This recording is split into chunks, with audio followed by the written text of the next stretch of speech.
எனக்கு தெரிஞ்சு vintage STR, அதாவது இந்த மன்மதன் வல்லவன் டைம்ல எல்லாம் ஒரு எஸ்டிஆர் பார்த்துருப்போம்ல. ஸோ அந்த எஸ்டிஆரை திரும்ப பார்க்கலாம் அப்படின்னு நினைக்கிறேன். ஏன்னா அந்த மாதிரியான ஒரு அப்டேட் தான் இப்போ எஸ்டிஆர் 51 படத்துடைய டைரக்டரான அஸ்வத் மாரிமுத்து அவர்கள் சொல்லியிருக்கிறாரு. எஸ், அதாவது ஓ மை கடவுளே, டிராகன் போன்ற படங்களை டைரக்ட் பண்ணியிருந்த டைரக்டர் அஸ்வத் மாரிமுத்து அவர்கள் அடுத்ததா சிம்பு அவர்கள் வச்சு ஒரு படம் டைரக்ட் பண்றாரு. அது வந்து எஸ்டிஆர் அவர்களுக்கு 51வது படம். அந்த படம் வந்து இப்போ ப்ரீ ப்ரொடக்ஷன் ஒர்க்ல இருக்கு. ஸோ அப்படி இருக்கும்போது இப்போ ரீசெண்டா அந்த டைரக்டர் அஸ்வத் மாரிமுத்து அவர்கள் வந்து ஒரு ஈவென்ட் அட்டெண்ட் பண்ணியிருந்தாரு. அந்த ஈவென்ட்ல எஸ்டிஆர் 51 படத்தை பத்தின ஒரு சில அப்டேட் எல்லாம் கொடுத்திருக்கிறாரு. அதாவது ரொம்ப வருஷத்துக்கு அப்புறமா சிம்பு அவர்கள் வந்து அந்த முன்னாடி பழைய படங்கள்ல எல்லாம் வந்து ஒரு பயங்கரமான டான்ஸ் ஒன்று ஆடி இருப்பார்ல பாட்டுல. அந்த மாதிரி ரொம்ப வருஷத்துக்கு அப்புறம் எஸ்டிஆர் அவருடைய பயங்கரமான டான்ஸ் வந்து பார்க்கலாம். A fantastic story is there. And அதே மாதிரி ரொம்ப வருஷத்துக்கு அப்புறம் எல்லாரும் எதிர்பார்த்துட்டு இருந்த ஒரு ஓஜி காம்போவான எஸ்டிஆர் சந்தானம் அப்படிங்கிற அந்த ஒரு காம்போவையும் நீங்க பார்க்கலாம். Santhanam is there.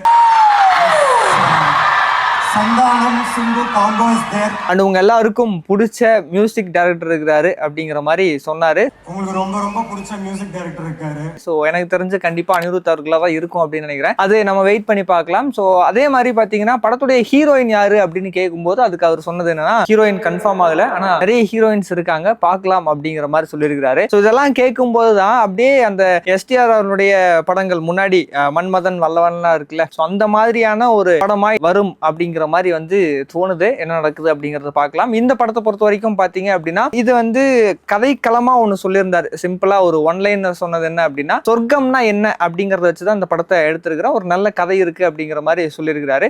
சொர்க்கம்னா என்ன அப்படின்றதுதான் இந்த படத்தோட வாட் இஸ் பாரடைஸ். ஸோ கூடிய சீக்கிரமாவே படத்துடைய ப்ரீ ப்ரொடக்ஷன் ஒர்க் எல்லாம் முடிச்சு ஷூட் ஆரம்பிச்சிருவாங்க அப்படின்னு எதிர்பார்க்கலாம் நினைக்கிறேன். இப்போதைக்கு சிம்பு அவர்களுக்கு அப்படின்னு பாத்தீங்கன்னா அரசன் படத்துடைய ஷூட் பயங்கர விறுவிறுப்பா போயிட்டு இருக்குது. வெற்றிமாறன், சிம்பு, அனிருத் அப்படிங்கிற எல்லாரும் எதிர்பார்த்துட்டு இருந்த ஒரு கூட்டணி. அந்த படத்துக்கான ஷூட் வந்து இப்போ பயங்கர விறுவிறுப்பா போயிட்டு இருக்குது. ஆல்ரெடி பாத்தீங்கன்னா கோவில்பட்டி, மதுரை போன்ற இடங்கள்ல வந்து ஃபர்ஸ்ட் ஷெட்யூல் முடிச்சிட்டாங்க. அதுக்கப்புறம் இப்போ அடுத்த ஷெட்யூல் சென்னையில இந்த மந்த்ல நடக்க போகுது. இங்க முடிச்சதுக்கு அப்புறம் மறுபடியும் வந்து அடுத்த ஷெட்யூலுக்காக கோவில்பட்டிக்கு போக போறாங்க. இந்த படத்துல பாத்தீங்கன்னா விஜய் சேதுபதி அவர்கள் இருக்கிறாரு, ஃபீமேல் லீடா சமந்தா அவர்கள் இருக்கிறாருங்கிற மாதிரி சொல்லப்படுது. அது அபிஷியல் அனௌன்ஸ்மெண்டா இன்னும் கொடுக்கல. அண்ட் அது போக பாத்தீங்கன்னா வட சென்னை படத்துல இருந்த இந்த செந்தில் கேரக்டர் ஆகட்டும், அதுக்கப்புறம் குணா, ராஜன், சந்திரா, இந்த மாதிரி இந்த கேரக்டர்ஸ் எல்லாம் இருக்காங்க அப்படின்னு ரீசெண்டா சமுத்திரகனி அவர்கள் வந்து சொல்லியிருந்தாரு. சோ அதனால இந்த படத்துக்கான எதிர்பார்ப்பு ரொம்ப அதிகமா இருக்கு. இப்போ அஸ்வத் மாரிமுத்து அவர்களும் இப்படி ஒரு அப்டேட் எல்லாம் கொடுக்கும்போது இந்த ரெண்டு படங்களுக்கான எதிர்பார்ப்புமே ரொம்ப பெரிய அளவுல இருக்கு அப்படின்னு தான் வந்து சொல்லணும். அது போக எஸ்டிஆர் அவர்களுக்கு பாத்தீங்கன்னா அவரு தேசிங்க பெரியசாமி அவர்கள் கூட சேர்ந்து ஒரு படம் பண்றாரு அப்படின்னு சொல்லி ஒரு அனௌன்ஸ்மெண்ட் பண்ணாங்க. அதே மாதிரி பார்க்கிங் படத்துடைய டைரக்டர் ராம்குமார் பாலகிருஷ்ணன் அவர்கள் கூட சேர்ந்து ஒரு படம் பண்றதா அனௌன்ஸ் பண்ணாங்க. சோ அதெல்லாம் வந்து அந்த அனௌன்ஸ்மெண்ட்டுக்கு அப்புறம் எந்த ஒரு அப்டேட் இல்லாம இருக்கு. பார்க்கலாம் அடுத்தடுத்து அப்டேட் எப்ப கொடுக்க போறாங்க அப்படிங்கறதெல்லாம். இப்ப நீங்க இதை பத்தி என்ன நினைக்கிறீங்க? எஸ்டிஆர் அவர்களுடைய அடுத்தடுத்த படங்களுக்குலாம் எந்த அளவுக்கு வெயிட் பண்றீங்க? குறிப்பா எந்த படத்துக்கு ரொம்ப ஈகரா வெயிட் பண்றீங்க அப்படிங்கறது மறக்காம கீழே கமெண்ட் பாக்ஸ்ல சொல்லிருங்க. இன்னும் டவுட் மீடியாவுக்கு சப்ஸ்கிரைப் பண்ணிருங்க.